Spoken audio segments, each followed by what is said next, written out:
one big takeaway is that Houston is the more athletic version of Virginia. I mean, Yeah. they just do it better. Yeah, they're a different caliber. They're a different Right, class than Virginia. Yeah, right. that's what I took. Like there's a reason Houston was favored in this game going in, even though Houston was ranked 5th and Virginia's ranked 2nd, and it's at Virginia.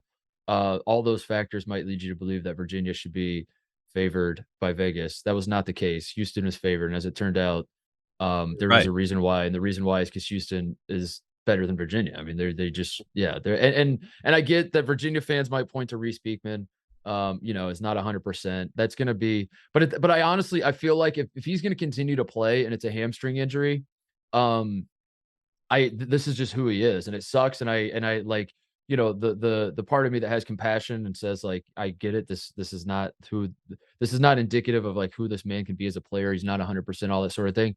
But the just soulless part of me, Tate, that like has to evaluate these teams and try to figure out who's going to be better than who in March and all that sort of thing. I think this is just going to be who Virginia's going to be. I don't think they're ever going to get 100% Reese Beekman if he continues to play on a hamstring. Like the hamstrings don't heal on their own. You don't play through a hamstring injury and like it magically heals itself. It just continues to be like a nagging, lingering, thing that you don't get unless you sit out for a long period of time. So Right. in that regard, like yes, Reese Beekman is not 100%, but at the same time, I don't think he's ever going to be 100% this year if he continues to play. So I think what we saw from Virginia is who this Virginia team is, which is a very, very, very good team, but not an upper echelon, not a team that's on Houston's level. I still think Virginia is good enough to win a national championship, but they're not they're not a favorite, I should say. Like I don't think Right. they should be one of the favorites now. Well, it would make sense if Houston did not lose to Alabama that this would have been 1 versus 2, because then you could convince yourself, well, Houston is the one team that is better than Virginia. And Yeah. maybe you talk yourself into that idea as a Virginia fan, but you're right. I mean, Reese Beekman is, I think, the MVP or most important, MIP or MVP of this team. He's either most important or most valuable, whatever you want to quantify it as. But at the same time, when he is playing well, when he is healthy, they are a different team. They can take it to that next level. But like you're saying, I don't know if he'll ever be that this season. So instead of living in that pipe dream that that's going to be the case, let's get guys like Vanderplas to step up. And Shedrick might be the number one guy on this team. And let's get him to that next level, because with Reese, it's great to have him on the court for 34 minutes like he was in this game, but he's not going to be that ACC player of the year level player if he's still going to be dealing with this injury all year. Yeah.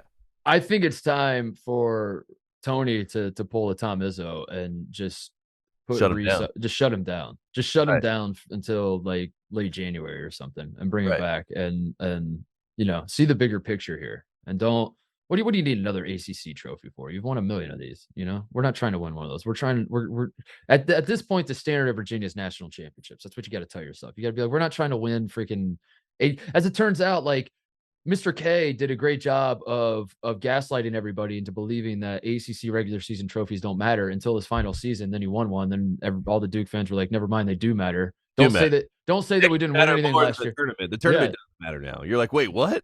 Don't you dare say that Mr. K didn't win anything his final season at Duke. Yes, he did. He won an ACC regular season, and then I turn and look and I say, "Aren't you the same people that said all since 2010 that none of these regular seasons matter?" And they said, "Yes, we are, but this one matters." But yeah, Virginia needs to take that approach. They need to steal that and just and shut down Beekman, I think, and just figure out, like, get him back healthy, and then, like, as you said, like, figure out who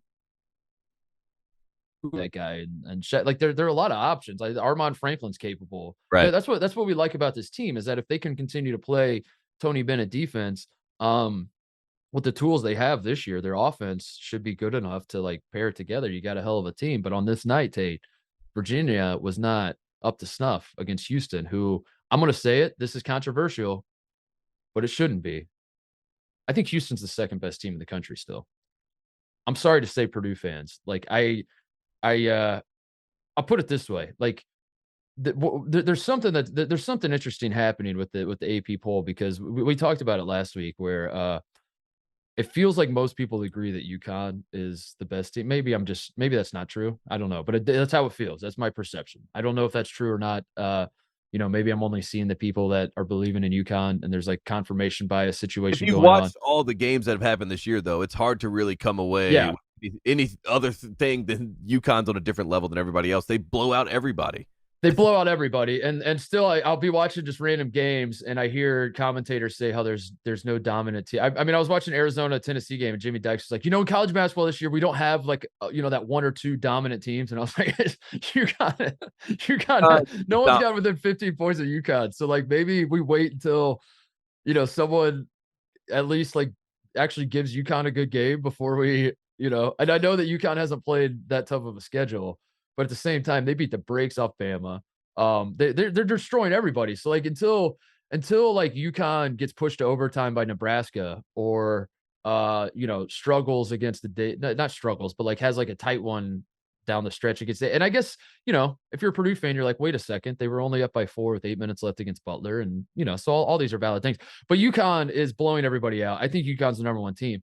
And the point is like there's a very clear difference from how people vote in the AP poll and how people like genuinely, if you put Trusser in them and ask him like, what are the best teams right this second?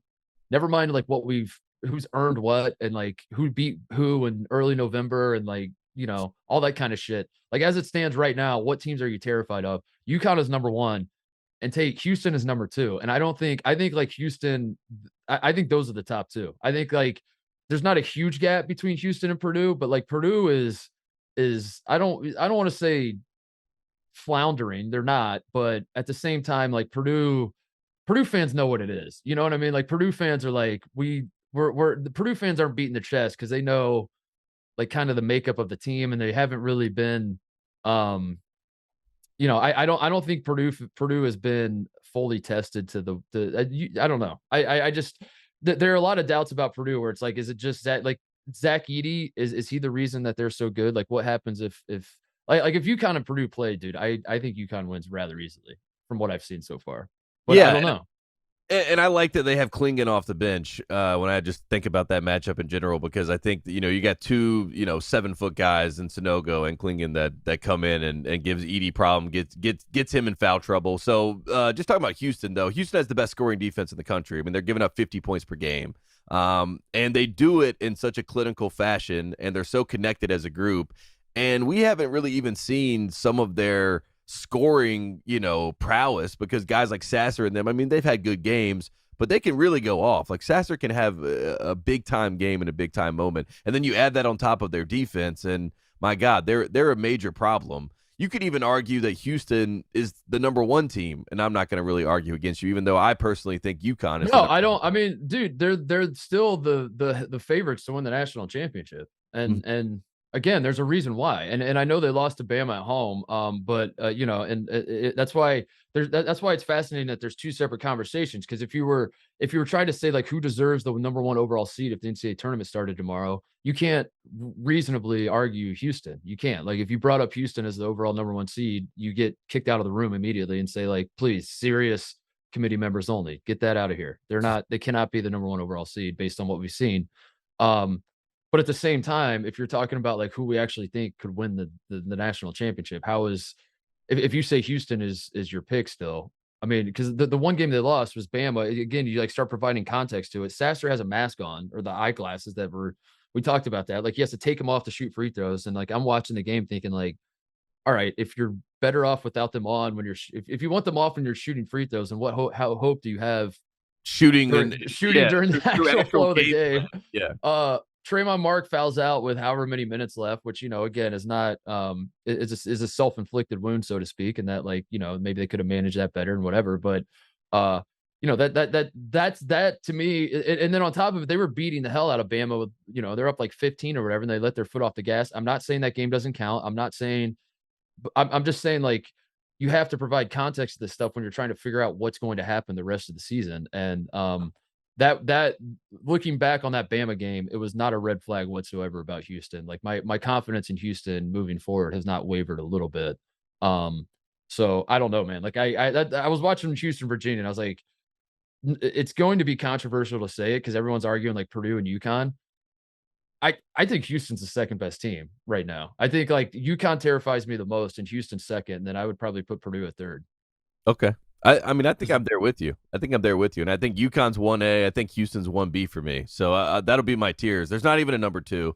and then I think Purdue is 3. Purdue's 1C. Yeah, no, Purdue's 3. They just jumped down. It's like a tie for first, and then they start at 3rd. I also think Purdue doesn't want to be number 1 other than having the Big Ten stat of the year, which was, I think they were the first team I saw to be ranked number 1 in consecutive seasons in the Big Ten since Indiana did it back in 75, 76. So shout out to Purdue. I love that stat.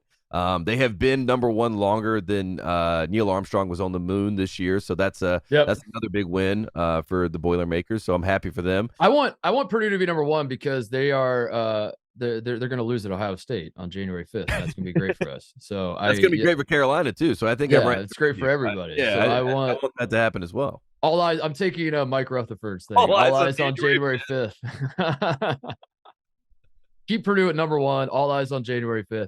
I do think Purdue is deserving of number 1 in the sense of the resume and all that kind of thing. And it's not to say that I don't believe in Purdue long term, but there are some cracks to Purdue.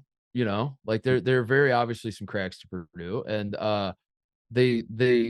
no Purdue fan is saying like we have a perfect team or whatever. Like if you're a Houston or UConn fan though, I don't know. I don't know how else to say it, man. Like I just like if the tournament started tomorrow, I would feel so much stronger about Houston and UConn, and I don't think it's a coincidence that Vegas feels the same way. Like there's a reason that these odds are what they are, and it's because those are 2 very complete teams. And as you said, Houston, for some part of the season, Houston was like mucking it. I remember talking about how Houston's mucking it up too much. And the Kent State game is a great example that they won by, it was like 49-44 as the final score. We want to see offense out of Houston. We're not worried about the defense. We're not worried about the toughness. We're not worried about the rebounding. We're worried about putting the ball in the basket. And when Sasser's rolling, and Walker was awesome. The freshman kid against Virginia, he was hitting everything, hitting jump shots left and right. Roberts is when he gets physical and he's like actually a force down low. Yeah, I think he might be their most important player. I mean, Roberts has had a great season, and he doesn't get talked about as much as he should with this group. So.